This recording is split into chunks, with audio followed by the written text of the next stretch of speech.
Sabi ng ilang mahihilig kumain, ang isdang pompano raw ang pinakamainam na isdang kainin sa buong mundo. Kaya sa recipe natin ngayon ay sasangkapan natin ito ng mga makukulay na gulay at lalagyan pa natin ito ng sarsa. Ang tawag sa recipe ito ay escabeche. Tara at lutuin naman natin ito ngayon sa version ko. Frozen pompano lang yung available dito sa supermarket namin. Matapos magupitan ng mga palikpik, gugupitan ko ang bahaging tiyan nito para mas mabilis kong matanggal ang hasang at mga bitukan nito. Saka na ito hugasang mabuti. Kaya ako naman hinihiwaan ang pinakamakapal na bahagi nito para pumantay ang pagkakapirito nito sa mga maninipis na bahagi nito.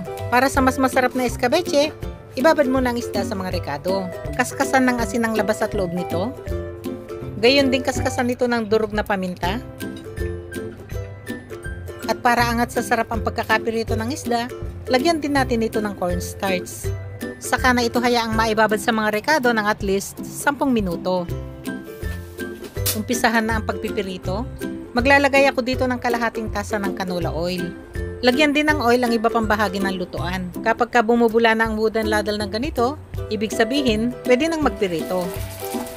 Matapos mailagay ang isda, tatakpan ko na ng ganito. Takot kasi ako talaga sa talsik ng mantika. Habang nagpipirito, i-prepare ko na ang bell pepper. Matapos mahugasang mabuti at matanggalan ng buto, ganito lang ang gusto kong pagkakagayat nito. Very appetizing talaga, basta nalagyan ng bell pepper ang kahit na anong putahe. Sa amoy pa lang, talagang nakakagana na. Gaya ng bell pepper, nakakagana din ang amoy ng sibuyas sa mga niluluto. Masyadong malaki tong sibuyas, kaya 1/4 lang ang gagamitin dito. Matapos hiwain, paghihiwa-hiwalayin ko ng ganito. Pwede nang balikan yung isda. Balik ta rin para maluto naman yung kabilang panig nito. Maglalagay lang ako dito ng 3 piraso ng bawang. Pitpitin ng ganito. 3 piraso ng sili. Ganito lang ang pagkakagayat ng mga ito. Kasama din sa makulay na gulay natin sa putaheng ito ay ang karot. Ganito lang ang gusto kong pagkakagayat ng mga ito. Balikan na natin ang isda.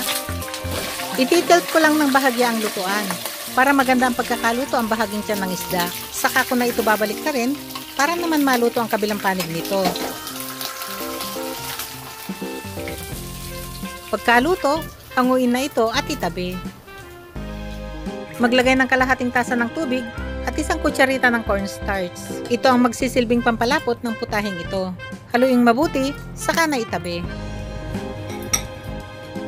Sa pinaggamitang mantika, nagtira lang ako dito ng 3 kutsara ng mantika. Ilagay na ang kalahating tasa ng carrots. Agad isunod ang mga bell peppers. At igigisa ito saglit hanggang sa maamoy na ang bango ng mga bell peppers.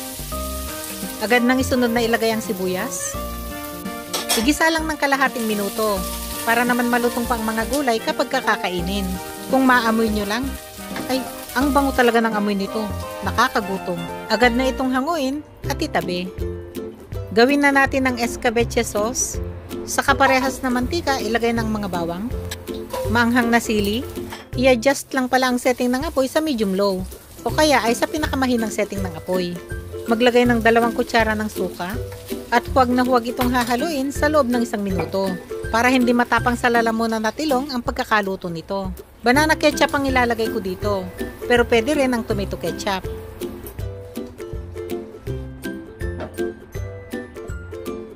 Timplahan din ito ng durog na paminta. 1 kutsarita ng asukal.